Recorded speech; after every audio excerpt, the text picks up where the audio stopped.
ঢাকা পল্লী বিদ্যুৎ সমিতি ২ এর কর্মকর্তা কর্মচারীদের দ্বিতীয় দিনের কর্মবিরতি পালন। ভীষণ LED TV, fridge, washing machine, AC, oven ও ব্লেন্ডার কিনলে পাচ্ছেন নিশ্চিত ডিসকাউন্ট। বাংলাদেশ পল্লী বিদ্যুতায়ন বোর্ড ও পল্লী বিদ্যুৎ সমিতির মধ্যকার বৈষম্য দূরীকরণ সহ অভিন্ন চাকরি বিধির বাস্তবায়নের দাবিতে অনির্দিষ্টকালের জন্য কর্মবিরতি ঘোষণা করেন ঢাকা পল্লী বিদ্যুৎ সমিতি ২ এর কর্মকর্তা কর্মচারীরা। সোমবার সকাল ৯টা থেকে দ্বিতীয় দিনের কার্যক্রম শুরু করেন। নবাবগঞ্জ উপজেলার পানালিয়া অবস্থিত ঢাকা পল্লী বিদ্যুৎ সমিতি ২ এর কার্যালয়ের সামনে অবস্থান নিয়ে এই কর্মসূচি পালন করেন তারা। তবে বিদ্যুৎ সরবরাহ স্বাভাবিক রেখে বিভিন্ন ধরনের ব্যানার ও প্লেকার্ড নিয়ে কর্মসূচিতে অংশ নেন কর্মকর্তা ও কর্মচারীরা।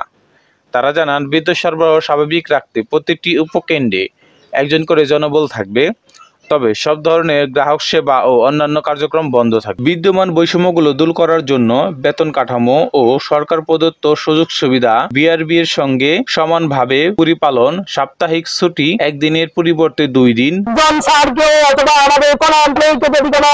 বরখাস্ত অথবা চাকরিচ্যুত করা হয় তাহলে আগামী দিনে বুধবার থেকে বুধবার আন্দোলন আজকে আমাদের কর্মবিরতির দ্বিতীয় দিন। নারীদের যে বৈষম্য, নিপীড়ন, শোষণ, শাসন এবং অভিন্ন সার্ভিস কোড দাবি আদায়ের জন্য আমরা এই মাঠে কর্মবিরতি প্রোগ্রামের মাধ্যমে আমরা প্রতিবাদ করছি। যতক্ষণ না হবে আমরা এই মাঠ ছাড়বো না ইনশাআল্লাহ।